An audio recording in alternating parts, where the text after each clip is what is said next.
বন্ধু, মহাভারতে একলব্যের উল্লেখ কোথায় আছে আপনারা কি জানেন? পড়েছেন কি?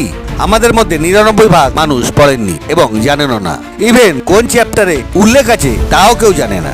একলব্যের উল্লেখ মহাভারতের বন পর্বতে পাওয়া যায়। বলা হয় একটি কুকুরের মুখ ভর্তি তীর বিঁধা ছিল, অথচ সে তীর কে মেরেছিল কেউ জানে না। যখন সেই তীর বের করা হয় তখন সেই তীরে বিন্দুমাত্র রক্তের চিহ্ন ছিল না। তখন অর্জুন অবাক হয়ে যান, এত বড় তীরন্দাজকে তখন একলব্য প্রকটন। তখন দ্রোণাচার্য জিজ্ঞাসা করেন, তোমার গুরুকে? একলব্য বলে, আপনি আপনি আমার গুরু। দ্রোণাচার্য বলেন, আমি তোমাকে কোনোদিন দেখিনি, চিনি না, তুমি তোমার পরিচয় দাও। একলব্য বলেন, আমি মগধ নরেশ জরাসন্ধের প্রধান সেনাপতি হিরণধনুর পুত্র একলব্য।